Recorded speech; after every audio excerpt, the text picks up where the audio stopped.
Bonjour.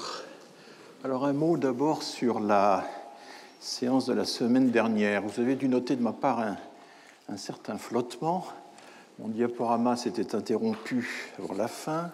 J'ai improvisé la dernière demi-heure et ça a un peu tourné au prêchi-prêcha. Alors, je vous dois un aveu.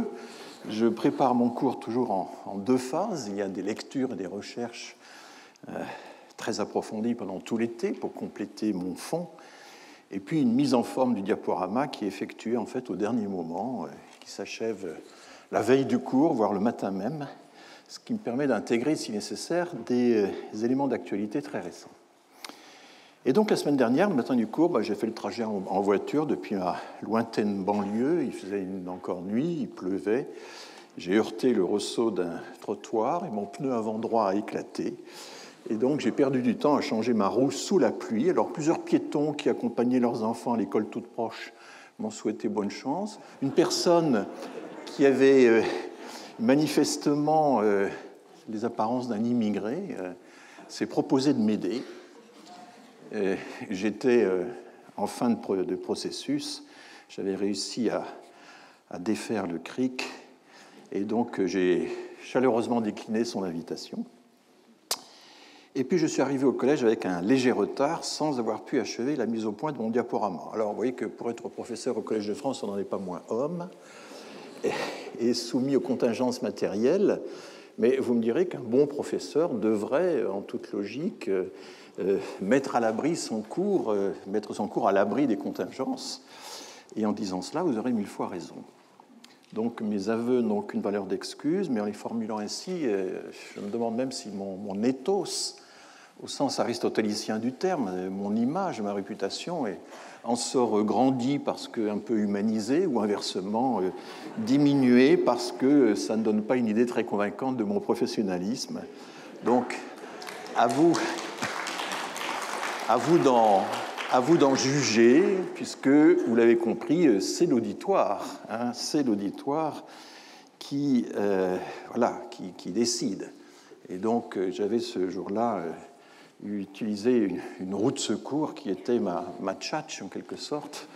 Mais enfin, ça ne suffisait pas, donc j'arrête là cette explication et nous voici rendus à la dernière séance du cours de cette année. Nous avons réussi à nous retrouver en présence physique tout au long de ce trimestre, ce qui est un bel exploit. Je précise que les séances du séminaire vont encore se poursuivre dans la salle Alvax au mois de janvier, pour celles et ceux d'entre vous qui donc souhaitent approfondir la question. Je crois que ce sera particulièrement intéressant. Mais aujourd'hui, pour cette dernière séance du cours, le moment est venu de combler quelques lacunes, mais surtout de tenter une synthèse, de tirer quelques conclusions, même provisoires, sur le rôle de la rhétorique dans le traitement de la question migratoire. Et 3 questions se posent. La première, pour prendre une syntaxe très à la mode en ce moment, les jeunes chercheurs l'utilisent beaucoup, qu'est-ce que la rhétorique fait au débat sur l'immigration ? Et la réponse est assez simple. Au total, quand même, plus de mal que de bien. Je pense, par exemple, on verra toutes ces métaphores aquatiques, la submersion, l'invasion, les métaphores guerrières, etc. Voilà. Ensuite, est-ce qu'on peut opposer les faits au discours ? Est-ce qu'on peut opposer les résultats objectifs de la science aux affirmations péremptoires qui circulent dans le débat public? Et la réponse est oui, mais sous certaines conditions qu'on va essayer de préciser. Enfin, la rhétorique, comme science du discours, comme décryptage des procédés rhétoriques, doit-elle se contenter d'être purement descriptive ? Doit-elle forcément se rattacher à un système de valeurs ? Si les sujets ou les citoyens ont une certaine liberté de choix, comme c'est en principe le cas en bonne démocratie, eh bien, le choix des procédés rhétoriques devrait aussi avoir une valeur éthique. C'est ma conviction. Et je pense que le débat sur l'immigration peut s'appuyer sur un certain sens des responsabilités. Alors, en formulant ces 3 questions, je rappelle que la rhétorique peut être prise au double sens du terme. D'abord, la rhétorique comme pratique sociale, comme art du discours ou du contre-discours, comme on la voit se déployer chaque jour dans la sphère publique, mais aussi dans la sphère scientifique, avec tous ces arguments, ces outrances, ces sophismes, mais aussi, j'essaie de voir le côté positif de la chose, la capacité qu'un bon usage de la rhétorique peut nous donner de mieux transmettre les résultats de la recherche, de resserrer le lien science-société, qui est un lien aujourd'hui tout de même très distendu. Et à côté de la rhétorique comme pratique, se dresse la rhétorique comme science critique du discours, la rhétorique comme science réflexive, ou discipline réflexive, métarhétorique finalement, qui est illustrée par toute une série d'analyses que j'ai essayé de vous présenter au cours des séances de cette année. Alors, qu'est-ce que j'ai évoqué rapidement? Et là, c'est une sorte de résumé rapide. J'ai commencé par évoquer le conte du paysan éloquent. C'est le plus long texte de la littérature égyptienne qui a été conservé. Il a exactement 40 siècles maintenant. Donc, du haut du conte du paysan éloquent, 40 siècles nous contemplent. Là, le conte est exact. Et ce qui est étonnant dans ce texte écrit dans la première période intermédiaire, à la charnière très troublée de l'Ancien Empire et du Moyen Empire, eh bien, on a une dénonciation très rhétorique, très balancée, très structurée, mais une dénonciation rhétorique des faux semblants de la rhétorique. C'est ça qui est particulièrement intéressant dans ce texte, puisqu'il y a une dénonciation de la rhétorique officielle, qui prétend s'appuyer sur la justice incarnée par la fameuse déesse Maat, la déesse qui pèse les bonnes actions, les mauvaises actions au moment du jugement dernier. Et donc, il y a une dénonciation de ceux qui prétendent incarner la justice alors qu'ils font le contraire de ce qu'ils disent. Je vous renvoie ici donc aux études de Laurent Coulon, qui est l'actuel directeur de l'IFAO, l'Institut français d'archéologie orientale du Caire, qui avait fait sa thèse sur la rhétorique en Égypte ancienne, ce qui a renouvelé complètement la vision qu'on pouvait en avoir. Ça dénonce notamment la surdité des juges, le décalage entre le culte officiel de la justice et la pratique. Donc c'est une sorte de rhétorique anti-rhétorique. Et puis j'ai évoqué au passage évidemment la première sophistique qui surgit au 5e siècle, voire au 6e siècle. Il faut inverser, c'est du 7e au 5e siècle avant notre ère. À l'origine, il s'agissait d'aider les citoyens spoliés par les tyrans à récupérer leurs biens dans l'enceinte des tribunaux, devant toute une assemblée qui pouvait renfermer plusieurs centaines, voire parfois plus de 1000 personnes. Mais aussi, plus généralement, l'idée, c'était d'émanciper les citoyens vis-à-vis des maîtres de vérité, vis-à-vis des oracles divins ou les discours d'autorité qui étaient proférés par la parole royale. Alors Platon a combattu les discours des sophistes dans plusieurs dialogues. Il les jugeait immoraux parce qu'ils sacrifiaient la vérité au nom d'un critère unique qui est le succès du discours. La capacité à persuader les juges par tous les moyens, quitte à supplanter la science des spécialistes. Et vous vous souvenez de l'exemple que j'avais cité, qui est un exemple qui figure dans le Protagoras de Platon, dans le dialogue de Platon, de Protagoras qui se flatte de convaincre un patient de se faire opérer par le fer et par le feu, alors que les arguments du médecin, eux, étaient restés impuissants, n'y étaient pas parvenus. Donc l'idée de Protagoras, c'est que l'art de la rhétorique peut être plus fort que la technique du spécialiste, ce que Platon rejette totalement. Et puis, bien sûr, nous avons abordé ce texte extraordinaire, qui est la rhétorique d'Aristote, chef-d'œuvre rédigé aux alentours de 335 avant notre ère. Enfin, il me semble que la rédaction a été assez longue. Il a été complètement ignoré de son temps. Ce sont des notes qui, semble-t-il, ont été prises par des étudiants, mais ça n'a pas. Mais ce texte a néanmoins traversé les siècles. Et ça, c'est quelque chose de fascinant, la longue durée de certains textes. On peut encore lire Aristote aujourd'hui avec intérêt. Et cette longue durée des textes, elle n'a pas été vraiment problématisée de façon sérieuse. J'ai toujours été surpris de voir que Fernand Braudel, dans sa typologie des durées, n'avait pas inclus dans la longue durée la capacité de certaines institutions, de certains textes, à franchir les siècles J'ai cité le conte de Loisien, 40 siècles. Là, on en est à moins, mais enfin, c'est quand même considérable. Il n'y a pas que la géographie pour installer des constantes de longue durée. Même si, évidemment, l'interprétation change à chaque génération, c'est évident. Alors, j'ai souligné à quel point la vision de la rhétorique d'Aristote, très influente jusqu'à nos jours, est une vision pragmatique qui distribue les types d'argumentaires, qui dresse une typologie des types d'argumentaires qui est toujours utilisée de nos jours, le logos, c'est-à-dire la raison, le pathos, c'est-à-dire l'appel aux émotions, et l'éthos, qui est le jeu sur l'image de soi ou l'image d'autrui.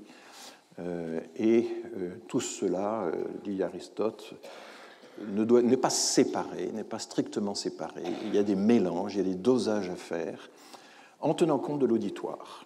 Et les trois auditoires qu'il prend comme exemple sont des auditoires très institutionnalisés, où l'individu est face à un groupe institutionnel, le tribunal, l'assemblée, ou voire le peuple entier, quand on a affaire à des discours épidictiques, c'est-à-dire qui essaient de célébrer les valeurs de toute la communauté des citoyens. J'ai évoqué par prétérition seulement les traités qui, à partir du XVIe siècle, ont collectionné les fleurs de rhétorique, comme on les appelait, et qui finalement, par une réduction que Roland Barthes, dans un texte que je vous ai cité, déplorait, ont réduit la rhétorique donc à l'ornementation du discours, une ornementation qui devait toujours rester évidemment bienséante, convenable, selon les critères de l'époque. Mais j'ai également cité ponctuellement les recueils critiques de sophismes, de paralogismes, ce qu'on appelle les fallacies en anglais, ou de biais du jugement, ceux du chancelier Bacon, la logique de Port-Royal, Jeremy Bentham au début du XIXe siècle, qui lui avait noté pour lui-même les procédés utilisés par les parlementaires britanniques dans les débats, et puis Schopenhauer, L'art d'avoir toujours raison, qui est un texte assez connu, publié dans les années 1860. Et tous ces auteurs voyaient dans la rhétorique un arsenal de tactiques, de stratagèmes permettant d'avoir toujours raison, permettant à tort d'avoir toujours raison. C'était ça, évidemment, qu'il reprochait à ces procédés. Et très vite, pas dès le début, mais dès l'Antiquité, la critique de la rhétorique consistant à dire « mais ce que vous faites là, c'est de la rhétorique », a existé, et elle existe toujours de nos jours, c'est évident. J'ai cité, mais sans pouvoir entrer dans le détail, je ne le ferai pas non plus aujourd'hui, toute la littérature anglo-américaine, essentiellement américaine, qui régulièrement publie des ouvrages listant les mauvais arguments, les fallacies. Là, vous avez 100 fallacies parmi les plus importantes dans la philosophie occidentale, des catalogues de sophismes dans lesquels il y a tous les types d'arguments, les faits pervers, l'argument par la peur, l'argument par l'étymologie, l'argument par tous les arguments qui avaient été notamment notés par Hirschman, l'argument de la vanité de toute tentative, etc., etc. Et on trouve donc, voici les références des auteurs qui ont fait ça dans l'époque moderne, comme on dit, c'est-à-dire les 16e, 17e siècles, 18e. Et puis, nous avons évoqué ensuite la formidable résurgence de la rhétorique dans les années 50, que l'on doit d'abord à Chaim Perelman et Lucy Olbrecht-Titeka, le traité d'argumentation, paru en 1958, qui va être...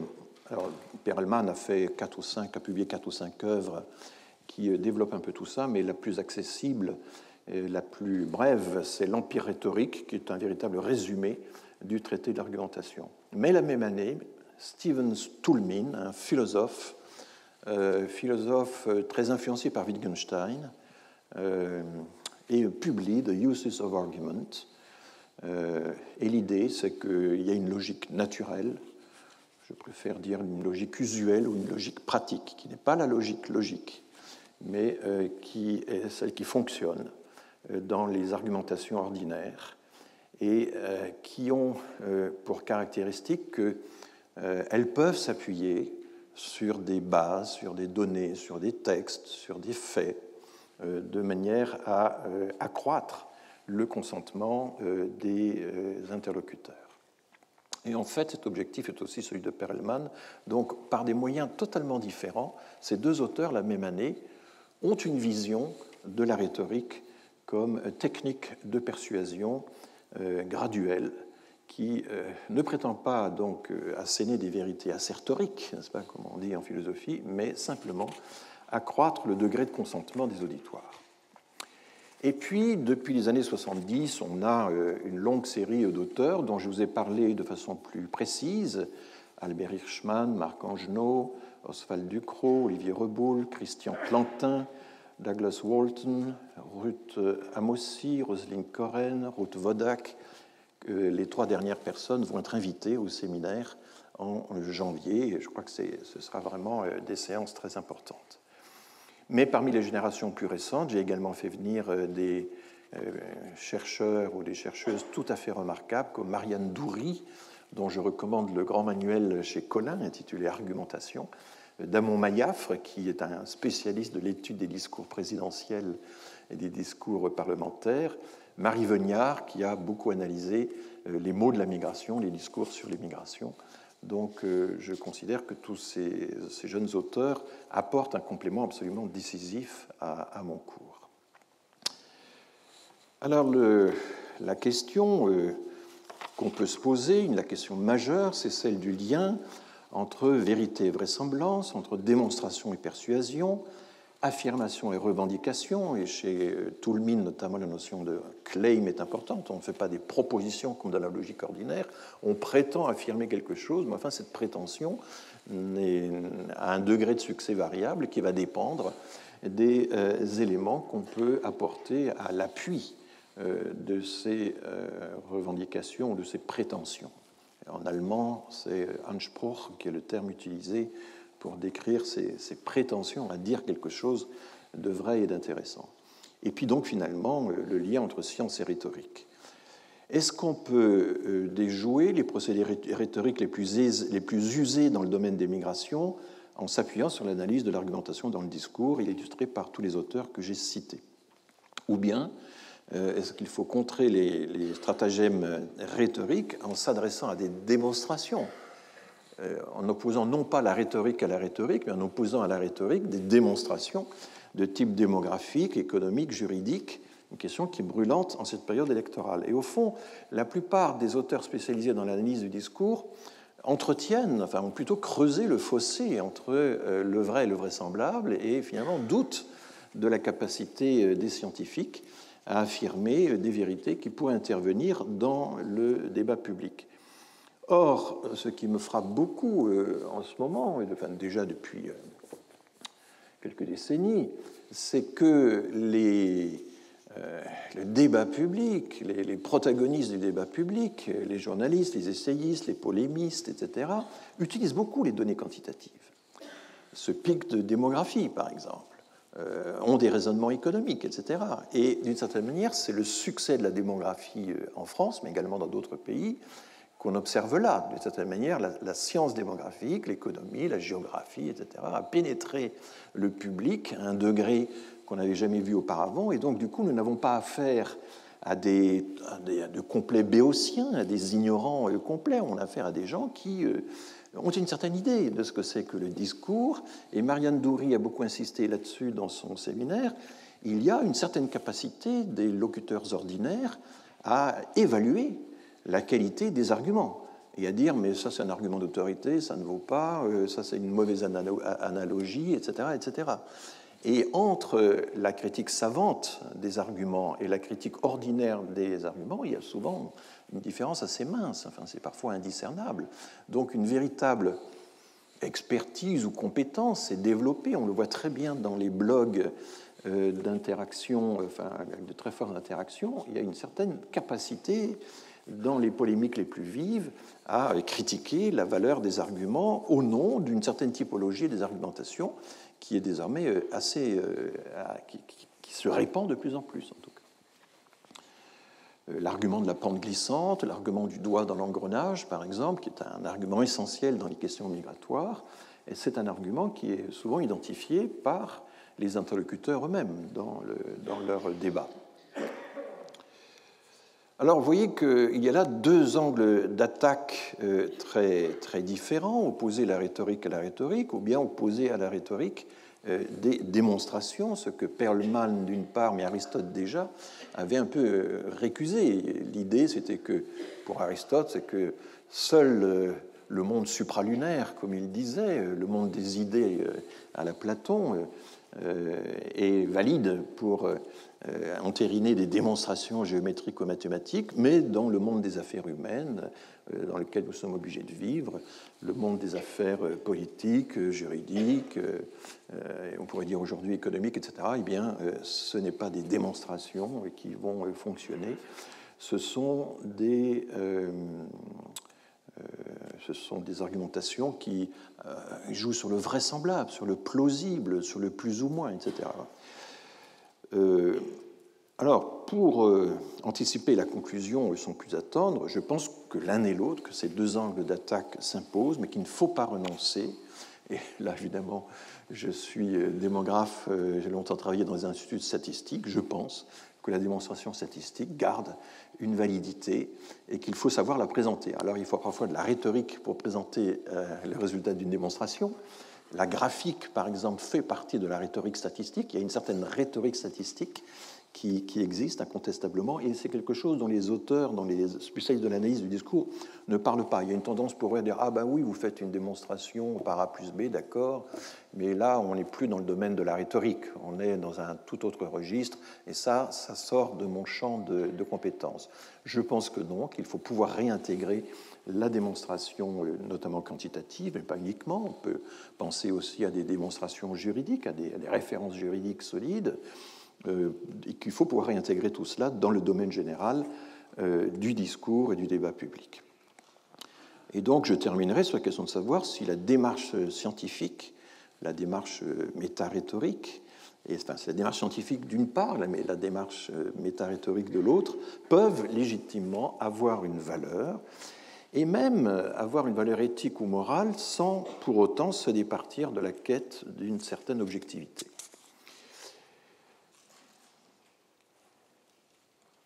Donc, j'ai rappelé que... Alors, Marianne Doury disait également que non seulement il est fréquent dans les conversations ordinaires de critiquer la rhétorique d'autrui, mais on peut aussi, elle est une de celles qui a le plus porté cette discipline, certains spécialistes de l'analyse du discours analysent des corpus de textes. Ils constituent des corpus, lisent des textes, font des commentaires de blog, etc. Et quelques-uns, une minorité, font du terrain, c'est-à-dire enregistrent des conversations ordinaires dans des commerces, dans des cafés, etc. Alors il y a toute une déontologie de cette pratique. Il faut toujours, et c'est le référent déontologique du CNRS qui le demande, il faut toujours à ce moment-là, on ne doit jamais enregistrer clandestinement les personnes. On peut le faire dans un premier temps, mais ensuite, on leur explique, voilà, je viens de vous enregistrer parce que j'analyse les conversations, ça m'intéresse, etc. Et la personne peut refuser que l'enregistrement soit utilisé. La plupart du temps, quand même, les gens acceptent si on leur fait bien comprendre l'objectif et évidemment l'anonymat aussi qui accompagne ce genre de travail d'enregistrement. Et ça donne des résultats tout à fait intéressants. Et Marianne Doury a notamment sur les questions migratoires enregistré des conversations extraordinaires. Mais elle insiste aussi sur le fait qu'on peut très bien débattre entre deux personnes sans qu'il y ait d'antagonisme entre ces personnes. Beaucoup de conversations consistent en quelque sorte à se conforter mutuellement dans un argumentaire et les répliques vont du genre « Ah ben oui, tout à fait, bien sûr, ah ben exactement, etc. » Bon. Et il y a une façon de renchérir dans la recherche des meilleurs arguments entre deux personnes qui sont fondamentalement d'accord sur tout. Et on peut même imaginer, mais ça Perelman y faisait allusion, que l'auditoire se résume à égaux, qu'en quelque sorte on se persuade soi-même, qu'on se chauffe soi-même, et que le monologue est pour fin de se mettre en accord avec soi-même. Donc la rhétorique devient évidemment omniprésente à ce prix-là. Je rappelle qu'il existait cependant chez Aristote une zone intermédiaire entre la logique et la rhétorique, qui est la dialectique. C'est une des choses les plus mystérieuses dans le fonctionnement d'Aristote. La dialectique procède par syllogismes bien construits, c'est ce que le Moyen-Âge a développé comme discipline.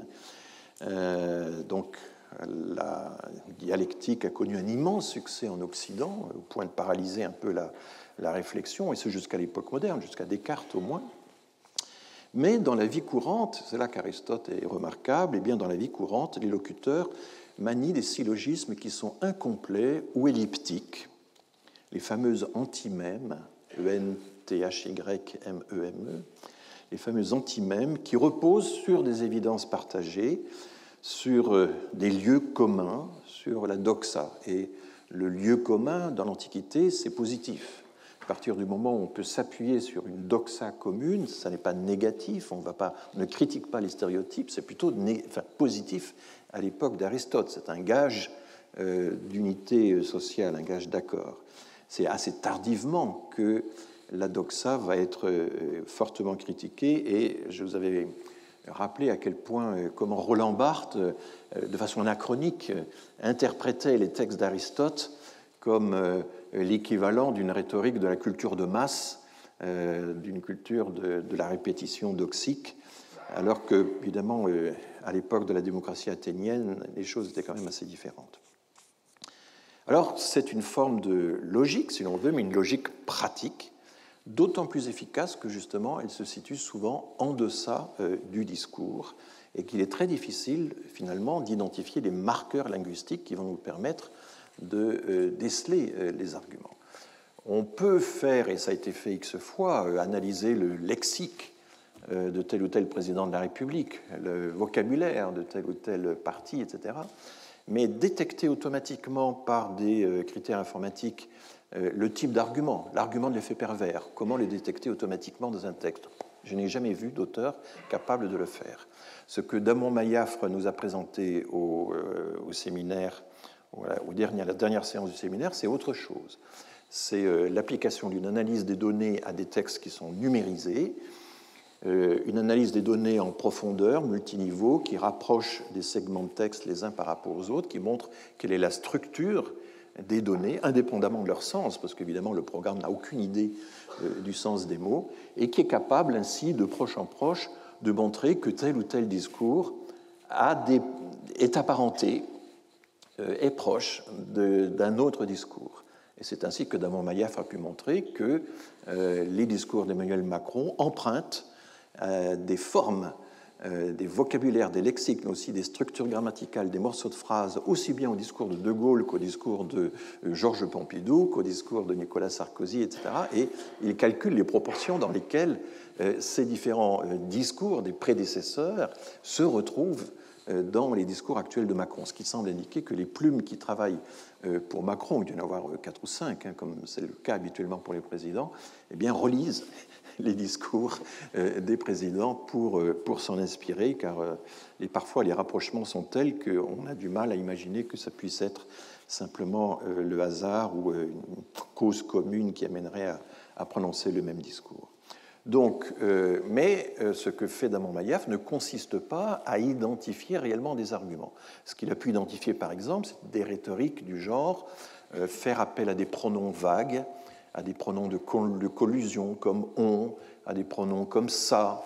Voilà. Quand on est français, on ne sacrifie pas des moutons dans sa baignoire, disait Sarkozy. Il y avait tout un discours contre l'islam où il n'y avait quasiment pas le mot islam, il n'y avait jamais le mot immigration, mais le on et le quand on, qui est l'édiction d'une norme, était un marqueur linguistique qui permettait de repérer un certain nombre de raisonnements. Et Ludovic Lebard, qui a été le premier en France, premier statisticien à analyser les discours de façon statistique, avait montré comment le quand-on était un discours normatif extrêmement puissant. Et lorsque les paysans sont interrogés, les agriculteurs sont interrogés sur les raisons pour lesquelles ils sont opposés au divorce par consentement mutuel, c'était la réforme de M. Lecagnieu en 1976, donc c'est une enquête qui date de 1975, eh bien le morceau de phrase le plus significatif des agriculteurs, c'était « quand on », parce que leur phrase type, c'était « quand on est marié, c'est pour la vie ». Et ça ne consistait pas à dire je pense que, à mon avis, le mariage est indissoluble. Non, il n'y avait pas des phrases de ce genre. Il y avait quand on est marié, c'est pour la vie. Donc une forme d'adage, en quelque sorte, une formulation quasi proverbiale de la norme, qui n'est pas la même chose que de dire il y a une norme et j'y souscris, et voilà, pour telle ou telle raison. Donc j'avais été très très frappé par l'exposé que Ludovic Lebart, Lebart, avait donné là-dessus. Donc, Damon Mayafre et ses collègues statisticiens prolongent ceci, mais ce n'est pas une détection automatique des types d'arguments, comme l'argument de la pente glissante, les arguments par analogie, etc. Les marqueurs sont assez difficiles à identifier parce qu'un même marqueur, et là c'est Marianne Doury qui en parle le mieux, je pense, dans son manuel, un même marqueur peut correspondre à des arguments très différents, comme mais, parce que, pourtant, etc. Alors, la nouvelle rhétorique remise en chantier dans les années 1950 par Chaim Perelman et Lucie Olbrecht-Titeka n'a pas comblé le fossé tracé par la rhétorique d'Aristote entre le vrai et le plausible, entre la démonstration et la persuasion. Elle l'a plutôt creusé, et moi, ça me pose un problème, parce que je trouve que dans ce système-là, finalement, la démonstration scientifique n'a guère de place. Et il faut maintenant s'interroger sur est-ce qu'il existe, quelle est la place, en tout cas, qu'on peut donner à une preuve par la science. Est-ce que dans nos débats, ça fonctionne? Alors, il y a une analogie qui est assez intéressante. Si vous prenez le cas de la référence à l'ADN dans la justice pénale, là, vous avez manifestement, au fil des années, une extraordinaire progression du poids de la preuve scientifique dans, évidemment, dans une enquête, et au bout de l'enquête, dans la décision qu'un juge peut prendre. J'emprunte ces références, j'ai commencé par, je les ai trouvées d'abord dans le site du master bilingue de droit de Nanterre, qui compare la législation anglaise et française à cet égard, et finalement, avec des formulations différentes, elle est assez proche, et elle consiste à dire ceci, eh bien, alors évidemment, en 1997, c'est un petit peu ancien maintenant, mais c'est justement un problème qu'on va soulever. Le principe, c'est qu'il y a une séparation stricte entre l'expertise et le jugement. Les preuves ne sont pas hiérarchisées. Le principe selon lequel le juge doit garder sa liberté d'appréciation reste entier. Et donc, le juge doit travailler toutes les preuves disponibles. Et c'est un travail de persuasion, d'explication et de légitimation. Alors là, vous voyez qu'on a de la rhétorique, là, très clairement, hein, dans cette affirmation-là. Et ceci a été formalisé dans une décision célèbre de la Cour anglaise, R ou Regina versus Doheny et Adams, qui pose le principe ou le risque de la prosecutor's fallacy, une accusation mal fondée, une erreur d'accusation. Et alors je traduis la phrase que j'ai reproduite en anglais. Evidence en anglais, ce n'est pas l'évidence, hein, c'est un élément de preuve. Hein, c'est ça la vraie traduction de evidence. Combien de fois on voit evidence traduit par évidence? C'est un faux ami typique. Evidence signifie élément de preuve. Donc la signification de l'ADN comme élément de preuve va dépendre de façon critique, de façon essentielle, de la question de savoir si on sait quelque chose d'autre sur le suspect. S'il a un alibi convaincant à l'autre bout de l'Angleterre, en même temps qu'au moment du crime, eh bien, il apparaîtra hautement improbable, et vous voyez que c'est highly improbable, hautement improbable, on reste dans la probabilité hautement improbable qu'il puisse être tenu pour responsable du crime, malgré le fait que son profil DNA concorde. Voilà. Son profil ADN concorde. Bon, aujourd'hui, 25 ans après, on nourrit quelques doutes quand même sur cette affirmation à tout prix d'une séparation entre l'expertise et le jugement. Et 25 ans ont passé, évidemment, la police scientifique, l'expertise, etc., ont considérablement accru la valeur de la preuve. Alors, il y a tout un travail. Autrefois, ce qui rendait la preuve par l'ADN suspecte, c'était qu'il pouvait y avoir une contamination des échantillons, il pouvait y avoir une permutation d'étiquettes, il pouvait y avoir des erreurs. Mais enfin, maintenant, tout le marquage, évidemment, de ces traces ADN qu'on retrouve sur les lieux du crime a été considérablement amélioré. Et il est maintenant hautement improbable, pour utiliser cette expression, que l'ADN, qui est une erreur d'imputation de l'ADN à la personne, simplement par erreur de manipulation. Alors c'est vrai que lorsque l'ADN est prélevé sur des corps anciens, qui ont plusieurs décennies de date, enfin d'ancienneté, là il peut y avoir des altérations, des contaminations, etc. Mais les policiers et les juges le savent.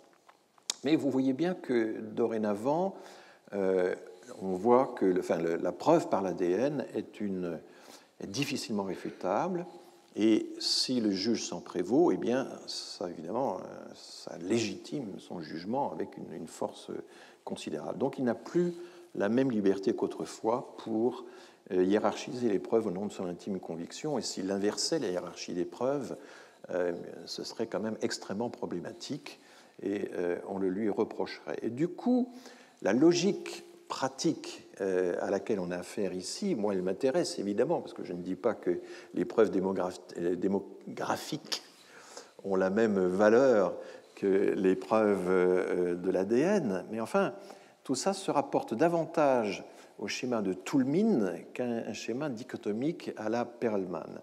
Et je rappelle ce qu'était la structure argumentative de base selon Toulmin, qui est utilisée aujourd'hui dans les algorithmes permettant de calculer les degrés de sécurité de systèmes hautement sensibles comme le pilotage des avions, la sécurité des centrales, etc. Enfin, il y a eu une dérive assez étonnante du système de Toulmin vers ces systèmes de sécurité où les risques sont calculés non pas au millième, mais au millionième. Ce sont des millionièmes de parties, comme on dit, qui sont prises en compte dans le calcul des probabilités ou des risques. Un avion ne peut pas se permettre d'avoir une chance sur 100, enfin 99 chances sur 100 d'arriver à bon port. Il faut que ce soit des risques au millionième. Il y a donc des barres qui sont fixées très très haut. Donc ça, c'est l'exemple canonique de Toulmin, qui a été un schéma qu'il a publié, que Christian Plantin donc reproduit en le traduisant dans son dictionnaire de l'argumentation, et je vous avais montré quels étaient les termes anglais originaux. On a une information de base, à l'autre bout, on a une proposition qu'on revendique comme étant vraie. Cette revendication peut être modalisée, elle est valable tant qu'elle n'est pas réfutée par un fait contraire, du genre, si vous êtes né dans les Bermudes, vous avez toute chance d'être citoyen britannique, mais enfin, si vous êtes né de parents américains, là, il y a un rebuttal, il y a une réfutation qui va contredire le déroulement du raisonnement. Mais ce qui m'intéresse, c'est la première colonne, c'est le fait qu'il y a une justification, on est tenu de se justifier. On ne peut rien affirmer sans justifier, il faut être capable de justifier ce qu'on affirme, et cette justification est encore plus forte si elle peut s'appuyer sur un backing, sur un support qui peut être un texte de loi, qui peut être une vérité, un décompte précis, une comparaison internationale, si on affirme quelque chose à propos de la France, etc., etc. Et évidemment, le démographe ou l'économiste, il va se situer dans un schéma comme celui-ci, qui est un schéma graduel, mais qui peut aller jusqu'à des degrés de vérification qui sont extrêmement élevés. Et on va en donner des exemples. Alors, est-ce que tout ça est applicable à la démographie des migrations ? Le problème, c'est que la rhétorique peut aligner toutes sortes d'arguments, mais tous les arguments ne sont pas d'ordre rhétorique. Il y a des arguments qui sont d'ordre, qui dépendent des données, Mais c'est l'usage de ces arguments qui devient rhétorique si on l'insère dans un argument, dans une présentation à l'intérieur d'un débat notamment un débat sensible, comme c'est souvent le cas en démographie. Et donc, comment le chercheur peut-il faire le tri entre des approches de type rhétorique et des approches de type scientifique? Comment peut-il faire le tri entre des entreprises de célébration ou de dénigrement d'un côté, et ces entreprises de dénigrement peuvent porter sur la qualité des chiffres. Une réplique classique de Zemmour, c'est « j'ai d'autres chiffres que vous ». C'est une pratique courante. Il a aussi expliqué qu'il ne croyait pas au fact-checking. Et donc, de l'autre côté, le travail de démonstration, de réfutation. Alors, on va en donner un exemple, et là, je vais prendre un exemple dans lequel j'ai été pris moi-même, parce qu'après tout, il faut bien qu'à un certain moment, j'invoque, puisque j'avais annoncé qu'on parlerait de certaines polémiques. Nous avions été plusieurs collègues de l'IRD, de l'Institut pour la recherche et le développement, des collègues africanistes, des collègues démographes. Nous avions été très frappés par le succès phénoménal du livre du journaliste. Alors, il est né en Allemagne, il a travaillé en France, et il est de nationalité américaine, donc Stephen Smith. Stephen Smith a écrit un livre qui a été publié en anglais, en allemand et en français, La ruée vers l'Europe, est le titre français, La jeune Afrique en route pour le vieux continent. Ce livre, dès sa publication, a reçu toute une série de prix. Il y a eu le prix des Affaires étrangères, remis par le ministre des Affaires étrangères. Il y a eu le prix de la revue des Deux Mondes. Il a eu droit également à une mention extrêmement positive dans la bouche d'Emmanuel Macron lors de l'entretien qu'Emmanuel Macron avait donné au Palais de Chaillot. Je ne sais pas si vous vous souvenez de cet épisode. Donc il y a eu un succès considérable. Marcel Gauchet a dit qu'il fallait absolument, toute affaire cessante, lire ce livre, que c'était le livre le plus important qu'il fallait lire, etc. Donc un succès considérable, et aucune voix ne s'était levée pour essayer d'analyser la logique du livre, de le contredire. C'était un livre où il y avait beaucoup non pas de name dropping, mais je dirais du figure dropping. C'est-à-dire, il y avait des quantités de chiffres qui étaient cités comme ça, balancés dans le texte. C'était assez impressionnant. Et puis s'ajoutait à cela le fait que l'auteur se présentait comme professeur dans une université américaine, à l'université Brown, qui est une université tout à fait prestigieuse aux États-Unis. Et peu de gens avaient fait la vérification qu'en fait, il était professor of the practice, ou professor of practice. Les deux expressions existent aux États-Unis. Et aux États-Unis, la nomenclature des types de professeurs est extrêmement stricte, elle est très surveillée par les syndicats. Et professor of the practice, c'est l'équivalent de ce qu'on a à Sciences Po, c'est-à-dire un maître de conférence qui donne des cours, qui n'a pas le droit de faire de recherche, c'est strictement interdit, et qui donne des cours en tant que praticien. Un journaliste, un administrateur, un chef d'entreprise peut, à Sciences Po, donner des cours, ou un juriste, donner des cours qui évoquent sa pratique, mais il ne va pas faire de recherche, il ne va pas entrer dans un laboratoire de recherche. Eh bien, aux États-Unis, c'était exactement le rôle de Stephen Smith. Il avait été journaliste au Monde, à Libération, dans des quotidiens prestigieux, et il se présentait à la fois comme universitaire et comme journaliste, ce qui évidemment, et ça c'est tout le problème de l'éthos, le double éthos, c'est quand même très impressionnant. Là on se dit qu'il est doublement compétent, parce qu'il a passé des années et des années en Afrique comme journaliste, et qu'en plus il est reconnu aux États-Unis comme professeur d'université. Mais bon, c'était professor of the practice. Alors c'est des petits détails auxquels le lecteur ordinaire, ou même le journaliste ordinaire n'est pas sensible, mais enfin, ce qui est quand même important, et je le regrette très souvent, les journalistes, et je m'excuse de généraliser, parce qu'un jour une jeune journaliste m'a dit « Je suis vos cours avec beaucoup d'attention, mais alors vous dites tout le temps les journalistes, les journalistes. » Non, il y a des différences à faire dans le milieu des journalistes, je suis d'accord. Les journalistes, c'est comme les chercheurs, il y en a de bons et de mauvais. Il y a de tout chez les journalistes, il y en a de très consciencieux, il y a certains qui sont capables d'écrire sur votre livre sans même l'avoir lu, et il y a d'autres qui prennent la peine de le lire. Rien que ça, par exemple, ça fait une différence entre les journalistes. Donc, j'ai lu attentivement ce livre, et j'ai été assez édifié. Parce que d'abord, je me suis dit, La ruée vers l'Europe, c'est un titre d'éditeur. L'éditeur a voulu mettre un titre sensationnaliste, Or, pas du tout. L'expression « la ruée vers l'Europe » est hautement revendiquée par l'auteur dans l'introduction. Elle revient à la fin du livre.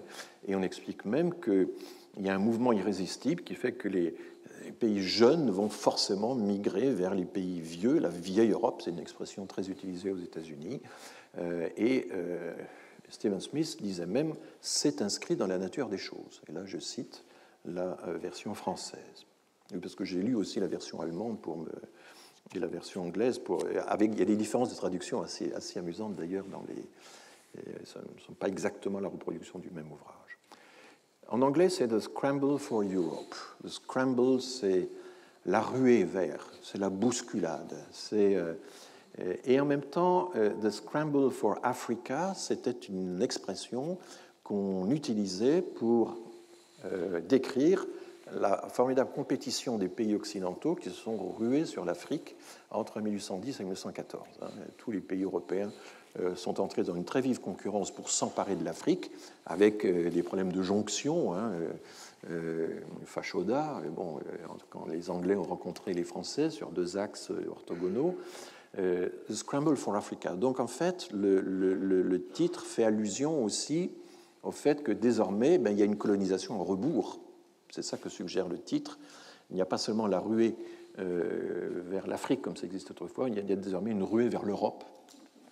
Et c'est ce que...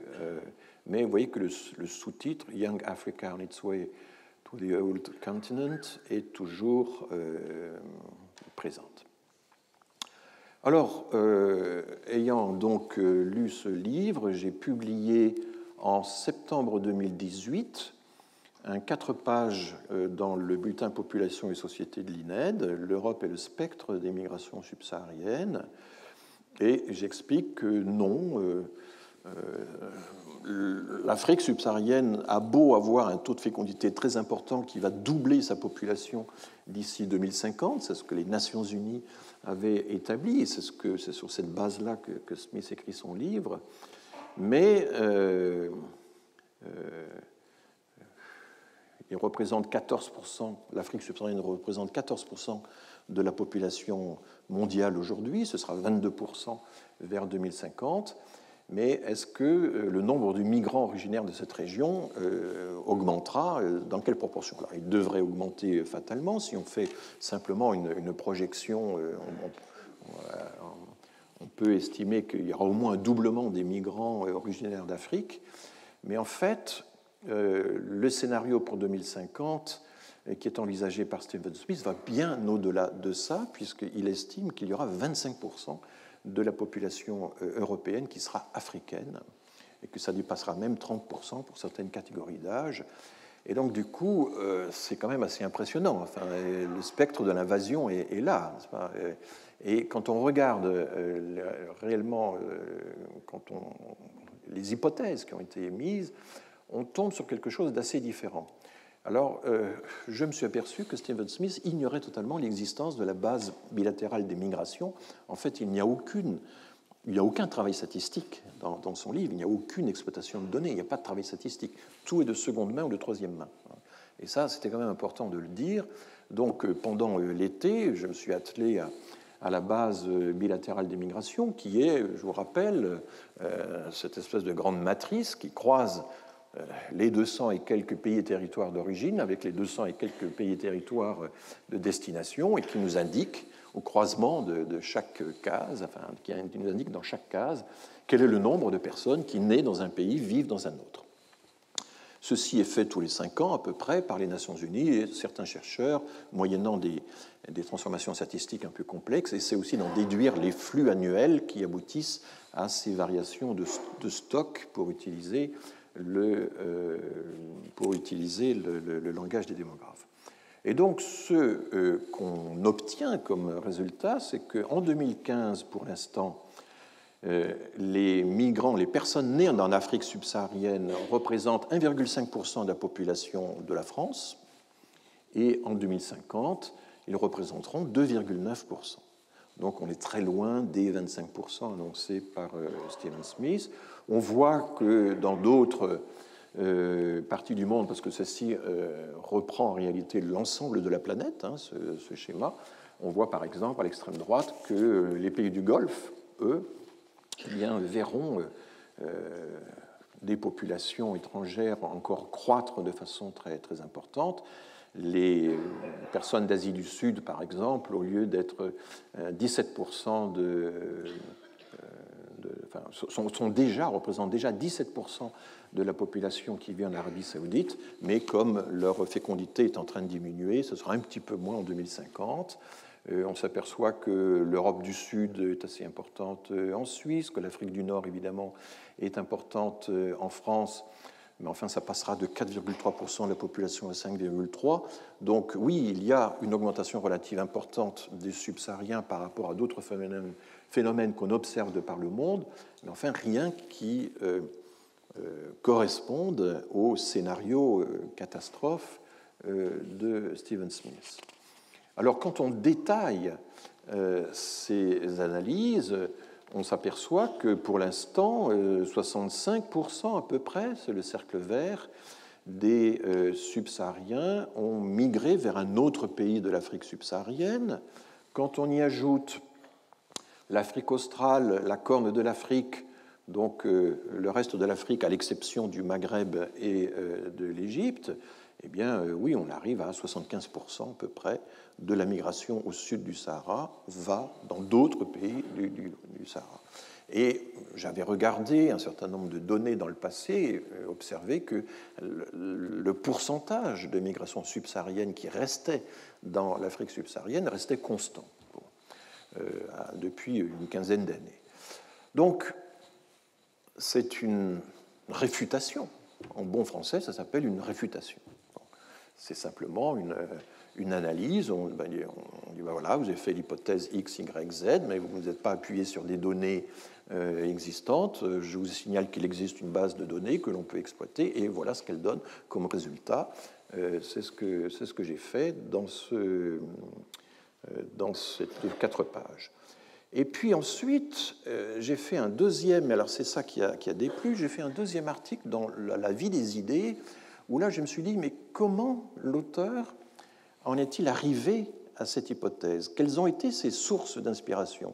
Et donc, quand on regarde très attentivement les notes, les auteurs cités, eh bien on s'aperçoit qu'en réalité, le cœur du raisonnement, c'est une analogie avec le Mexique, c'est l'idée que un continent qui se développe va dégager plus de migration, et ça effectivement, en gros, c'est ce qu'on observe quand l'aspiration à migrer est nourrie par une augmentation des moyens, la migration augmente au lieu de se réduire. L'aide au développement a plutôt tendance à augmenter la migration qu'à la réduire, contrairement à ce qu'on croit. Donc Smith savait cela. Il l'affirme assez hautement, c'est quelque chose qu'on sait depuis très longtemps chez les africanistes, chez les spécialistes, que dans un premier temps, en tout cas, l'aide au développement peut augmenter la migration parce qu'elle dote les personnes de moyens. J'avais été très frappé par le fait que Marcel Gauchet imputait à Stephen Smith cette découverte. Il disait, Stephen Smith a découvert que l'aide au développement, finalement, ou que le développement d'une région du monde peut accroître la migration au lieu de la réduire. Non, c'est quelque chose que tous les économistes du développement disaient déjà depuis fort longtemps et qui était parfaitement connu. Et là aussi, vous voyez, tous ces transferts ou ces méconnaissances, ces transferts de compétences ou ces mal maîtrisés qui sont frappants quand on essaie d'analyser le débat public. Et il y avait l'idée à cette époque-là que l'Afrique allait fortement se développer. L'Éthiopie, par exemple, était en pleine croissance et semblait être une sorte de sentinelle avancée du développement en Afrique. Bon, on sait ce qu'il en est maintenant. L'Éthiopie est dans une situation totalement désastreuse, ravagée par la guerre civile, et on est loin des promesses qui existaient il y a 5-6 ans. Mais enfin bon, nul ne peut prophétiser quoi que ce soit sur tel ou tel pays africain. Il y avait aussi, et donc l'idée c'était, l'Afrique va se développer très rapidement. Elle va se développer finalement, quand on regardait comparait les données, à la vitesse de Singapour dans les années 60-70. Et ce développement accéléré de l'Afrique, qui était présenté en termes assez célébrateurs, et avec l'idée, vous voyez, je ne suis pas raciste, puisque je pense que les Africains vont se développer à grande vitesse. L'analogie était faite avec le développement du Mexique.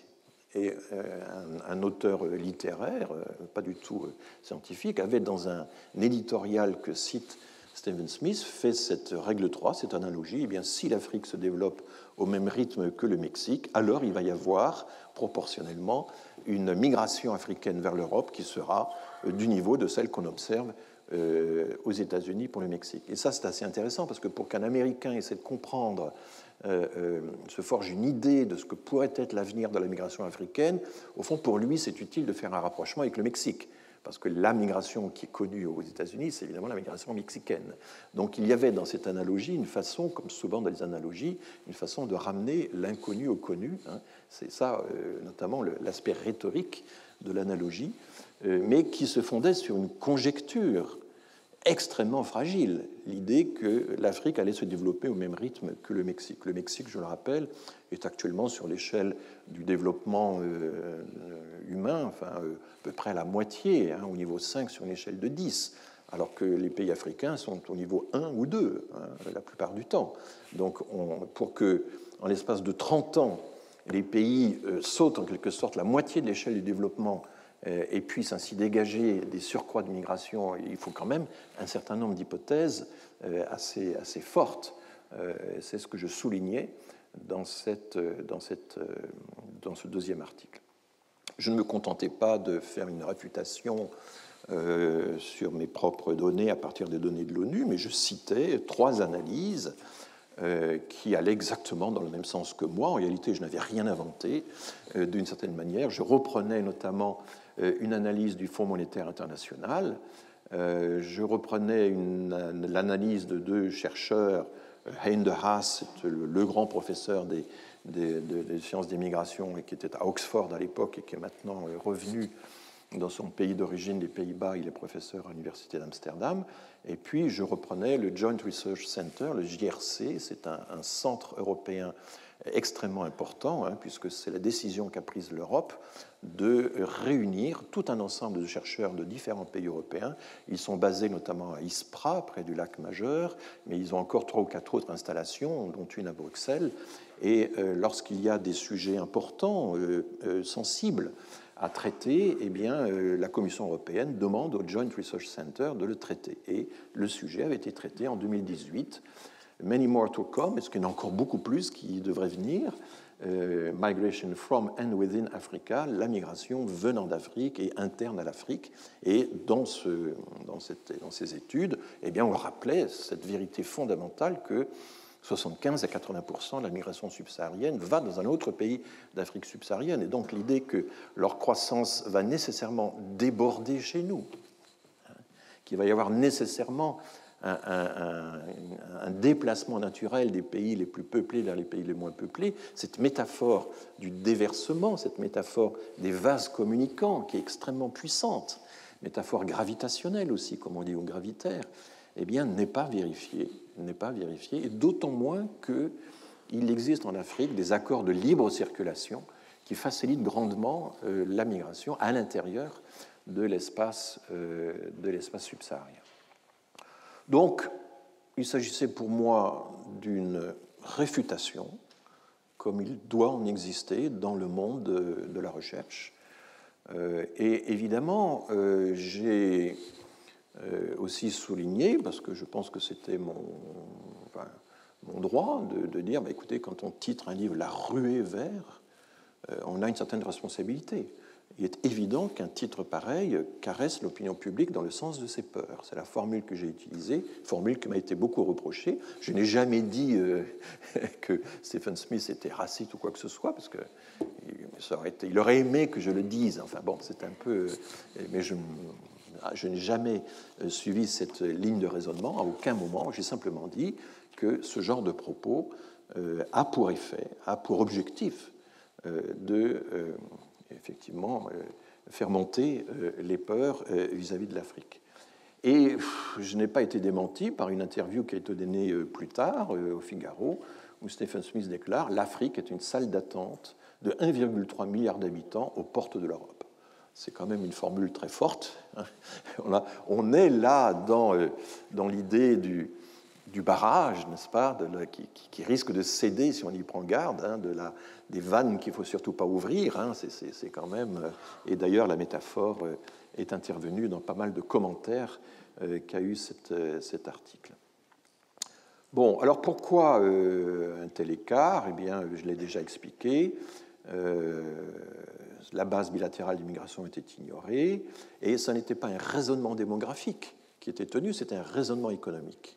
Il y avait un raisonnement démographique pour expliquer que la part des Africains dans la migration mondiale allait sans doute doubler, puisque leur part dans la population allait doubler, quelque chose comme ça, mais tout le reste de la migration, le reste de la conjecture, était en fait une pure conjecture économique sur la vitesse phénoménale du développement de l'Afrique qu'on prophétisait. Voilà. En même temps, ce qui était très intéressant dans le livre de Stephen Smith, alors il y avait d'autres scénarios qui étaient prévus à la fin du livre, et l'auteur se défendra en disant mais il y avait d'autres scénarios. Le problème, c'est que le scénario mis en avant, c'est celui de la ruée, c'est celui qui figure sur le titre, c'est celui qui est dans l'introduction, et donc il y avait un choix entre les différents scénarios qui étaient faits. Enfin, je n'avais pas insisté là-dessus. Mais il y avait une autre thèse intéressante qui, là aussi, relève de la rhétorique, qui est le sophisme du gâteau à taille fixe. On ne peut pas, s'il y a un développement de l'Afrique, alors ce sera funeste pour nous. Il y a l'idée qu'il y a un partage du gâteau et qu'on ne peut pas imaginer une dynamique commune qui profiterait aux deux continents. Ce sera nécessairement. Et là, il y a une thèse qui est très en faveur dans le monde anglo-saxon, mais qui maintenant est très présente dans le débat public français également, la fameuse thèse de Friedman, consistant à dire que l'immigration massive n'est pas compatible avec la préservation de l'État-providence. Une thèse qui a été, une fois de plus, examinée et réfutée par l'OCDE dans son dernier rapport, le rapport publié en octobre 2021, qui calcule en fait qu'il n'en est rien et que, certes, les immigrés en moyenne cotisent moins que les actifs d'origine française, par exemple, si on prend mais l'analyse de l'OCDE couvrait tous les pays de l'OCDE, y compris la France, mais ils sont rassemblés dans des tranches d'âge actives.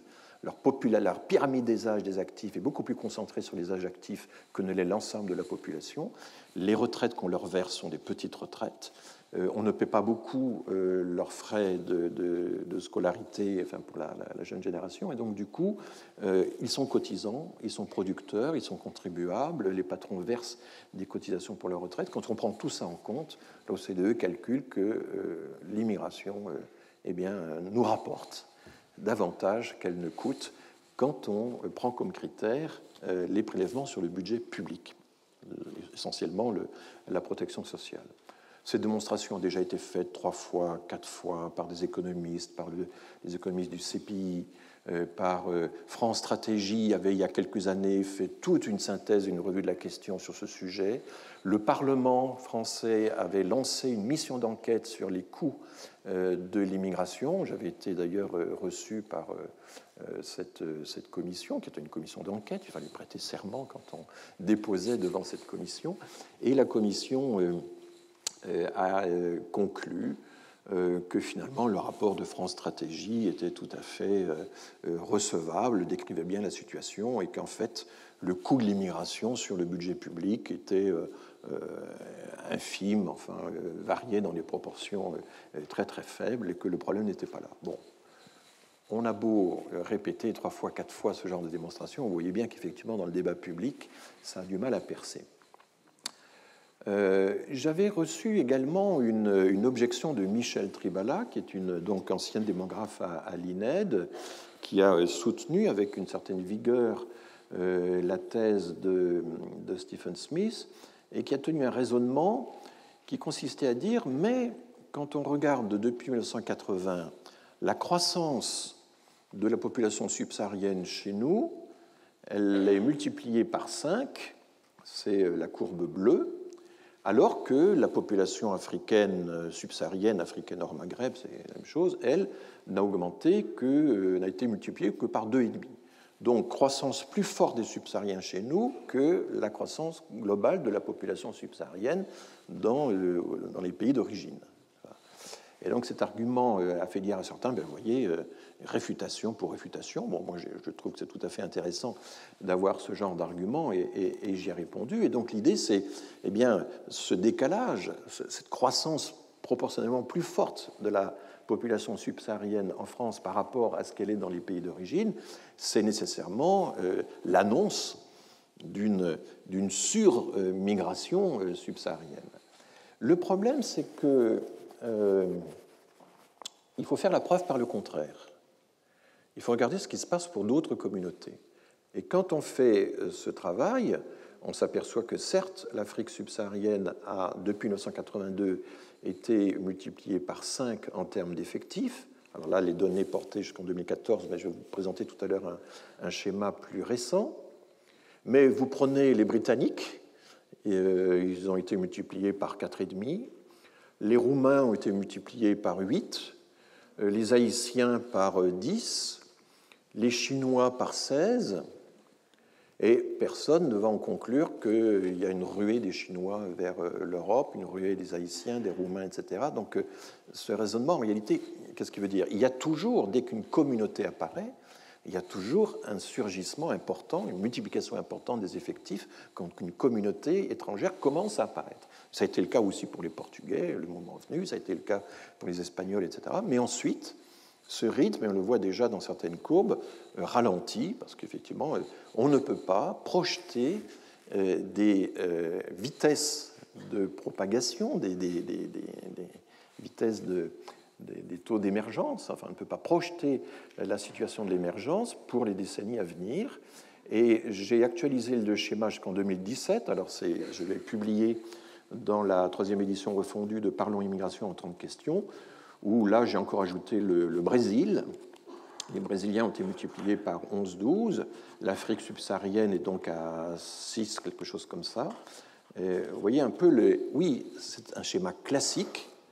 Chaque fois qu'une communauté apparaît dans un pays étranger, eh bien, le rythme de croissance au départ est extrêmement fort.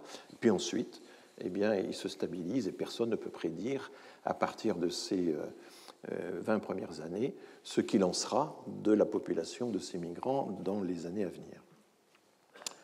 Alors, on va maintenant se livrer à un exercice, je ne sais pas comment le qualifier, salutaire, disons. Je vais analyser quelques éléments du discours du meeting de Villepinte, qui date donc du 5 décembre 2021. Là, vous voyez mon intérêt pour traiter l'actualité.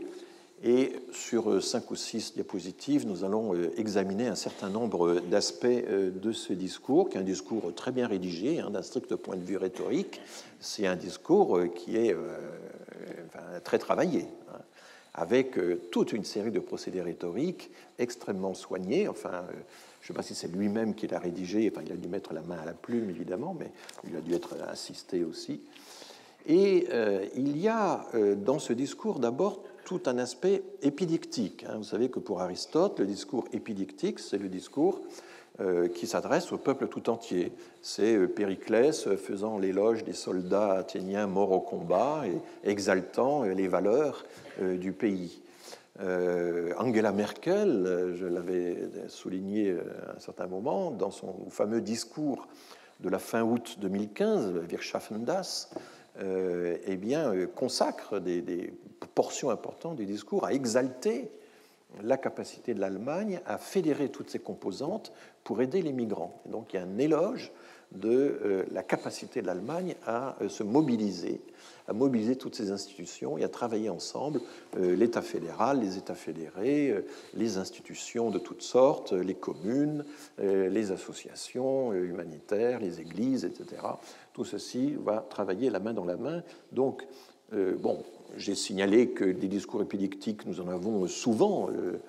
Le discours d'hommage à Samuel Paty entrait tout à fait dans ce registre, le discours d'hommage à Jean-Paul Belmondo également, etc. Enfin, nous avons Joséphine Baker, etc. Nous avons tout un ensemble de discours épidictiques où un représentant de la nation s'adresse au peuple tout entier pour exalter ses valeurs et renforcer son adhésion aux valeurs. Donc, eh bien, Zemmour se livre à cet exercice. Et son système, ça consiste à exalter la France, à exalter le peuple français, mais alors avec un sens de l'hyperbole qui est assez impressionnant. Ce peuple extraordinaire, donc le peuple français, a une capacité de résistance unique dans l'histoire de l'humanité. La France aurait dû disparaître de nombreuses fois, mais à chaque fois, nous avons tenu, à chaque fois, nous sommes revenus. Vous voyez ce « nous » qui essaie donc de fédérer, n'est-ce pas, l'ensemble du peuple, son histoire, etc. Bon, vous montrez cette phrase aux Américains qui ont quand même réussi à se sauver de la guerre de sécession, aux Mexicains, aux Allemands, aux Espagnols. Enfin bon, chaque pays a le sentiment d'avoir accompli un parcours unique. On appelle ça en Allemagne le Sonderweg, le chemin spécial. Chaque pays est convaincu d'avoir suivi une trajectoire spéciale dans l'histoire. Il y a même des pays qui sont convaincus d'être un peuple élu, en quelque sorte. Donc voilà, nous avons tenu, nous sommes revenus, etc. Ce pays de scientifiques qui ont transformé le monde et ce pays d'écrivains qui l'ont fait rêver. Donc là, même chose, hein, c'est toujours la preuve par le contraire ou la comparaison internationale. Les Allemands ont pas mal d'écrivains, me semble-t-il. Enfin bon, mais j'ai entendu un jour Zemmour dire « Nous sommes le seul pays à avoir autant d'écrivains ». Alors, je pense qu'il va falloir lui offrir à Noël un cadeau. Un très beau cadeau, ce sont les volumes, et je vous signale ça, ce sont les volumes de la Pléiade, anthologie de la poésie allemande, anthologie de la poésie espagnole, anthologie de la poésie anglaise, etc., qui sont en bilingue. Hein, ce sont des livres bilingues, tout à fait extraordinaires. C'est une très belle idée de cadeau. Hein, vous n'êtes pas venu pour rien, une fois de plus. Et quand vous lisez l'anthropologie de la poésie allemande, c'est extraordinaire. Vous découvrez que dès le Moyen-Âge, il y a un usage de la nature pour exprimer les sentiments les plus profonds, qui est d'une finesse, d'une ironie, d'une profondeur extraordinaire que les poètes français n'avaient pas au même moment. Chaque littérature a un peu sa spécialité, chaque littérature a sa façon de faire. Il y a des traditions qui ont été différentes. Mais bon, dire exalter, certes, ce pays de scientifiques, alors bon, Einstein n'était pas français, n'a pas été très bien accueilli en France.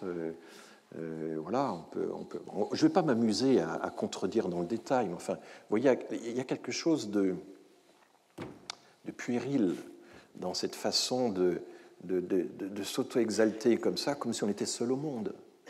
Nous ne sommes pas seuls au monde. Nous sommes en réalité, des savants ont beaucoup circulé à travers l'Europe, à travers les océans. Et voilà, nous avons accueilli Léonard de Vinci, certes, enfin Dante n'était pas français. Voilà, enfin, on peut se perdre, n'est-ce pas, à l'infini dans ce genre d'argumentation. Ça n'a aucun sens, tout simplement, de se dire que nous sommes uniques. Alors ça continue, ce pays unique au monde, ce parfait équilibre entre la beauté et la force, entre l'élégance et la rigueur, entre l'instinct de survie et la générosité, entre la liberté et l'égalité, entre le génie et la légèreté. Donc là, on rejoint un peu ce que Marie Veniard, dans sa séance de séminaire, nous avait expliqué, hein, ces appariements, hein, et derrière ces « et », il y a aussi des « mais » qui se profilent. Hein. Bon, enfin. Ce peuple français qui est là depuis 1000 ans et qui veut rester maître chez lui encore 1000 ans, n'a pas dit son dernier mot. Alors, vous savez d'où vient la phrase « n'a pas dit son dernier mot », qui est donc « la France n'a pas dit son dernier mot », c'est le titre, mais c'est une phrase extraite de l'appel du 18 juin. Hein. De Gaulle commence par décrire l'ampleur de la défaite en une dizaine de lignes, et puis à un moment il dit « mais la France n'a pas dit son dernier mot », et c'est le « mais » du sursaut, hein, c'est le « mais » de la réaction. Donc là, l'auteur se prend pour de Gaulle, et donc... évidemment, le problème, c'est qu'était la France il y a 1000 ans. Je vous invite à regarder dans le Petit Larousse les cartes de la France aux alentours de l'an 1000. Il manquait les 3/4 des provinces qui actuellement font partie du territoire, provinces qui ont été acquises un peu par mariage, mais beaucoup par la force. Et là, je vous renvoie au cours que j'avais donné il y a 2 ans, hein, où je m'étais fondé sur Eugen Weber, sur l'histoire de la fabrication de la France au XIXe siècle, et qui concluait son livre en disant que la France était une sorte d'empire colonial. que nous avions peu à peu conquis toute une série de provinces. À un moment, d'ailleurs, on les conquiert par la fin, à un moment, Louis XIV était prêt à céder l'Alsace en échange de territoires bourguignons ou flamands, je ne sais plus trop. Enfin bon, c'était des...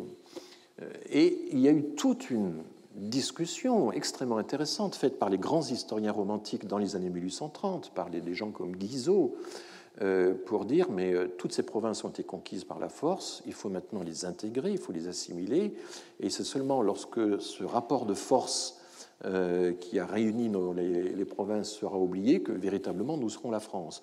Donc tout l'effort de Michelet, de Guizot, etc., pour unifier le pays, c'est un effort qui est aussi un effort d'amnésie et d'amnistie. Je rappelle que tous les traités, le traité de Westphalie, mais tous les traités de l'époque moderne, au sens que donnent les historiens ce mot, sont des traités dont les premiers articles consistent toujours à dire on va oublier, on va effacer tous les crimes de guerre, on va oublier toutes les horreurs qui nous ont permis de refaire la carte de l'Europe de telle ou telle façon.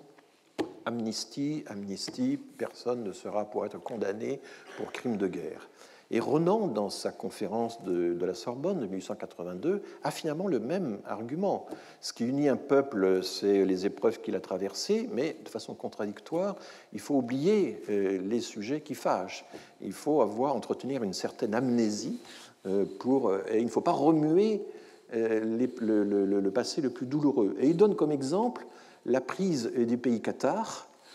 Ça ne peut intéresser que quelques spécialistes, explique Renan. Il ne faut surtout pas que les Français se repenchent encore sur la conquête du Midi par le Nord, qui a été vraiment épouvantable, etc. Bon, vous savez qu'aujourd'hui, le Qatar est devenu, les pays cathares sont devenus des foyers touristiques extraordinaires et que la mémoire d'un pays ne s'efface pas comme ça. Et toutes ces mémoires sont entretenues. Et je peux vous dire que, bon, en tant qu'Alsacien, il existe toute une littérature en Alsace qui rappelle que l'Alsace a été conquise par la force et qu'ensuite les juristes avec des chambres de réunion, comme on disait, sont venus légitimer tout ça. Enfin, un beau matin, l'armée de Louis XIV est arrivée devant les portes de Strasbourg avec 40 000 soldats et a convoqué les magistrats, comme on les appelait, c'est-à-dire les représentants de la ville libre de Strasbourg, en leur disant écoutez, remettez-nous les clés de la ville, sinon ça va barder. Et comme on avait déjà détruit une série de villes, comme la ville de Haguenau, par exemple, qui était une des plus belles villes d'Alsace, qui a été totalement détruite par les troupes de Louis XIV, les Strasbourgeois se sont pliés. Et leurs défenseurs du Nouvel Empire, qui étaient à Salzbourg, n'ont rien pu faire pour empêcher l'annexion. Cette annexion a donné lieu à une lettre extraordinaire aux remontrances de Fénelon. Il faut lire les remontrances de Fénelon adressées à Louis XIV et au dauphin sur la façon dont les exactions, l'emploi de la force a permis d'étendre le territoire aux provinces. J'ai aussi rappelé dans ce cours, et je ne vais pas m'étendre longuement là-dessus, que il y avait que lorsqu'on a annexé la Savoie au temps de Napoléon III, il y a eu 98,5% de vote oui, mais il n'y avait pas de bulletin non. Et la presse anglaise et américaine qui est allée en Savoie a tourné en dérision cette opération. D'autant qu'il y avait tout un mouvement en Savoie pour que la région soit rattachée à la Suisse et non pas à la France. Donc on a noyé tout ça et l'annexion est devenue ensuite la réunion, mais bon, c'est comme ça que... Donc tout ce passé est là. Eh bien, quand on est adulte, on peut regarder le passé en face, de même qu'on peut regarder le passé colonial en face. Voilà. On peut penser que la Turquie se grandirait à reconnaître le génocide arménien, que la France se grandirait à reconnaître tel ou tel massacre qui ont eu lieu dans les colonies, que ça n'est pas nous déprécier que de regarder la réalité historique en face, mais que c'est au contraire en prendre toute la mesure et savoir en tirer les leçons. J'ai toujours été très étonné de voir à quel point cette histoire pour enfants, cette histoire de France pour enfants qu'on veut nous raconter, est complètement... à quelque chose ne prend pas au sérieux la maturité qu'on peut avoir par rapport à son passé. Et ceci est vrai de tous les pays, bien sûr, pas seulement de la France. Alors, dans le meeting de Villepinte, il y a toute une rhétorique, alors proprement statistique. Il y a le maniement des chiffres absolus, et là, Marianne Doury a signalé dans son cours et dans son manuel à quel point toutes les soirées électorales vous offrent le spectacle pitoyable du jeu sur les chiffres absolus et les chiffres relatifs. Certes, je n'ai eu que 2% des voix, mais ça fait 600 000 électeurs. Ou encore, plus subtil, oui, j'ai baissé en pourcentage depuis la dernière élection, mais j'ai augmenté en nombre de voix. Bah oui, parce que la population du pays s'est accrue entre-temps. Bon, donc on a constamment, moi ça me désole toujours en tant que statisticien, le spectacle du maniement des chiffres absolus par rapport aux chiffres relatifs. La démocratie, c'est des chiffres relatifs, c'est un pourcentage, c'est une majorité qui doit l'emporter. Alors Zemmour a utilisé un procédé qui est très très classique, qui existe depuis longtemps. En 2019, la France a laissé entrer légalement sur son sol entre 350 000 et 400 000 étrangers, soit bien plus que la ville de Nice, qui est pourtant la 5e ville de France. À l'horizon d'un quinquennat, cela représente près de 2 millions d'entrées, l'équivalent de la ville de Paris. L'enjeu de la prochaine élection présidentielle sera de savoir si nous voulons en laisser entrer 2 millions de plus durant le quinquennat prochain.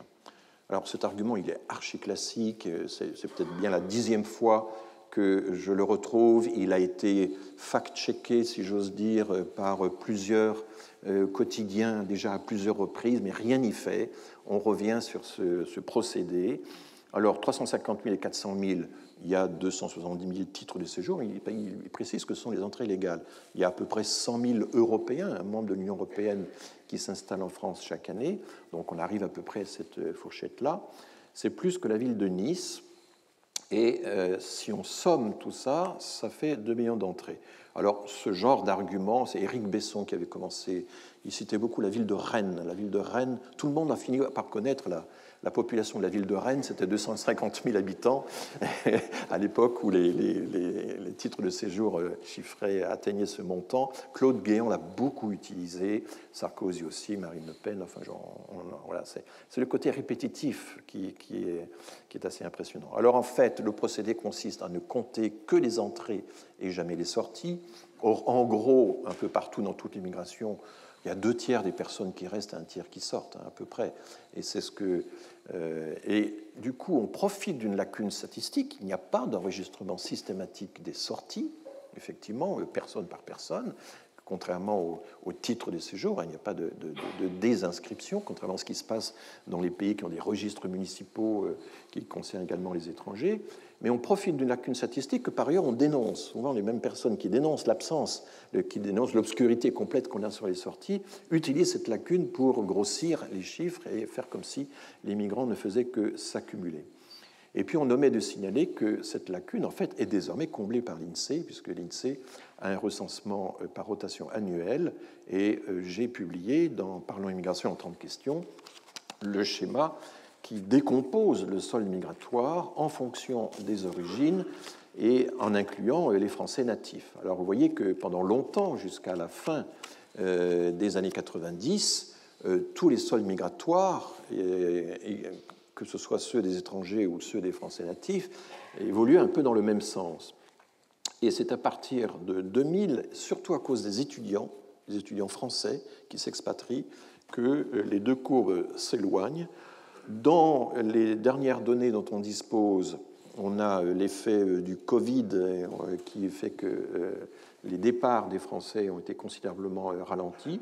Donc oui, il y a un solde des Français qui est où les départs, donc c'est 100 000 Français qui partent chaque année, qui sont partis en tout cas en moyenne dans le quinquennat 2010-2015, pour 50 000 Maghrébins qui sont entrés en solde, 25 000, etc. Donc ces données, on les a, hein, elles sont tout à fait connues. Et il faut bien comprendre qu'effectivement, la somme de toutes les entrées d'étrangers n'atteint pas les 400 000 qui sont désignés par Zemmour. Alors, mais l'image de la ville, pourquoi fonctionne-t-elle comme ça? Pourquoi y recourir à ce point-là? Qu'est-ce qu'elle signifie?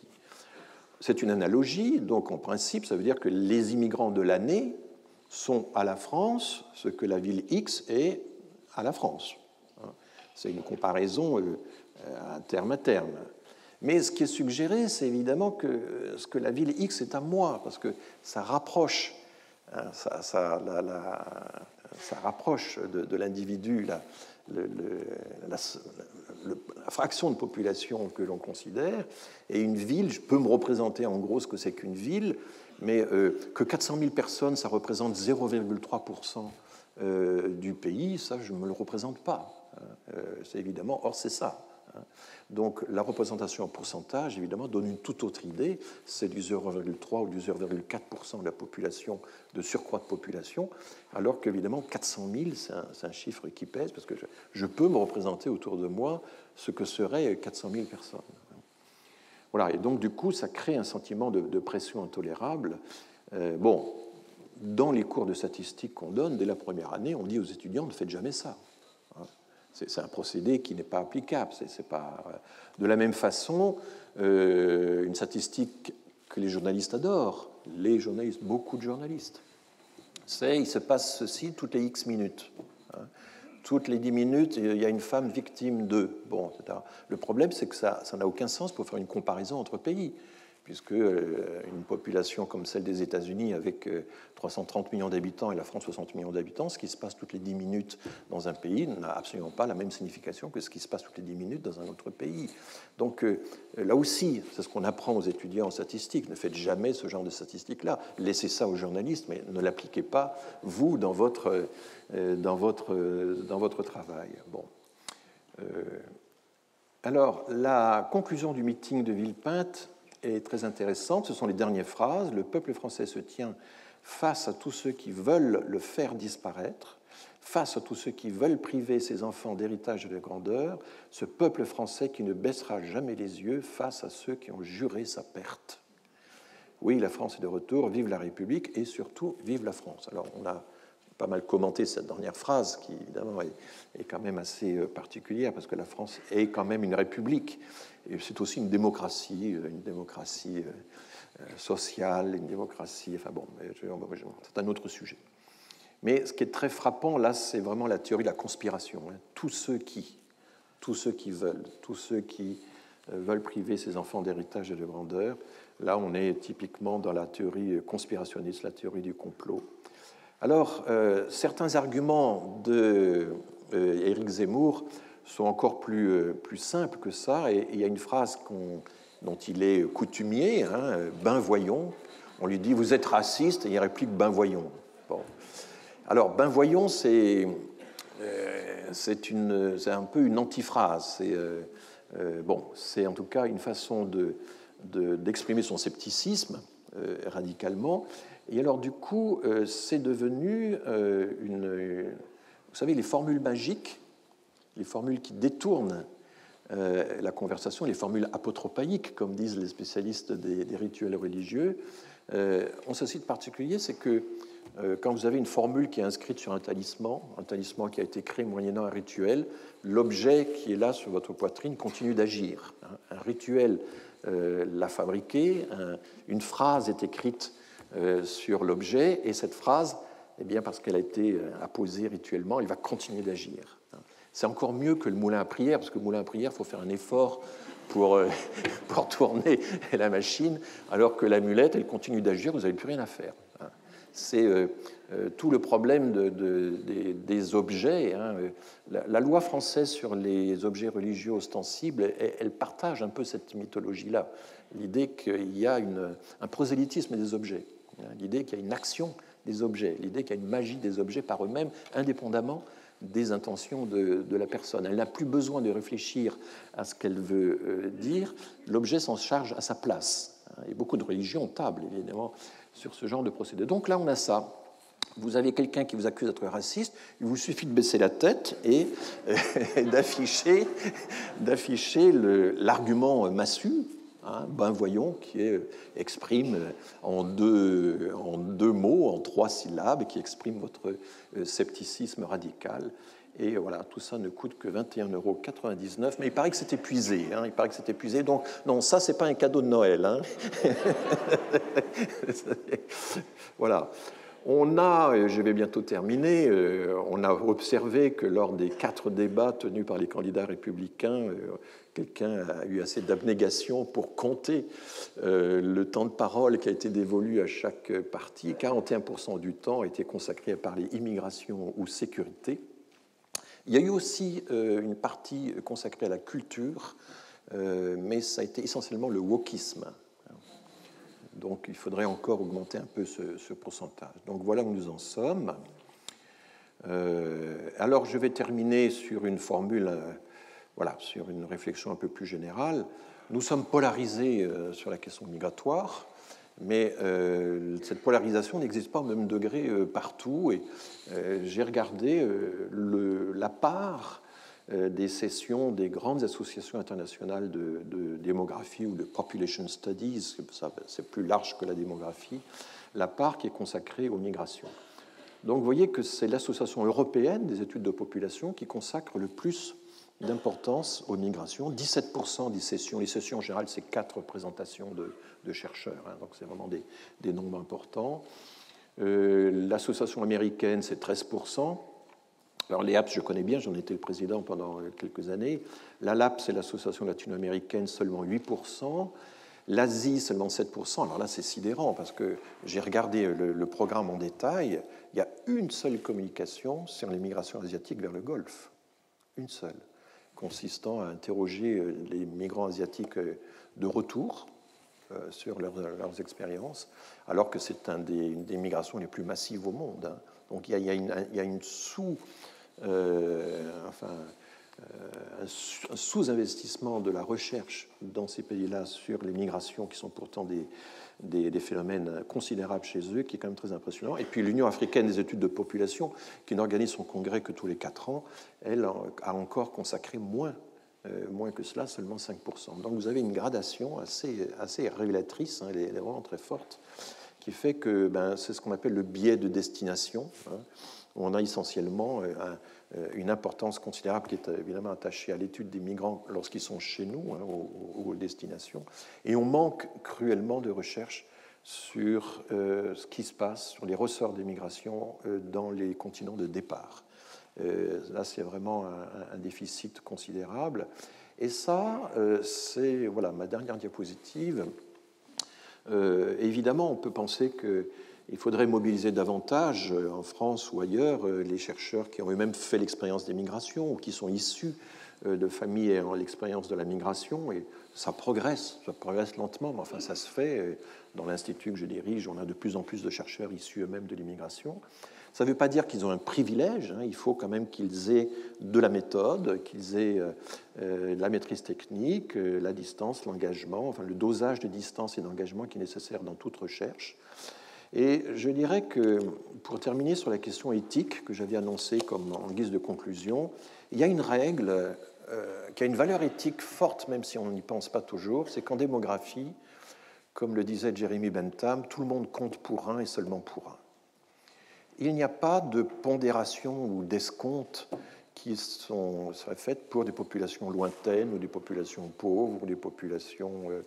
les petits, les grands et les petits comptent de la même façon. Tout le monde compte pour un.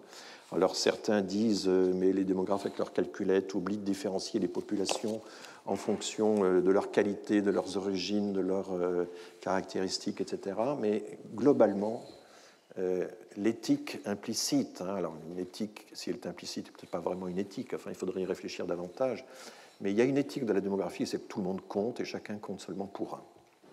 Ce qui est le principe même qui avait été énoncé par Stuart Mill et Jeremy Bentham au début du XIXe siècle.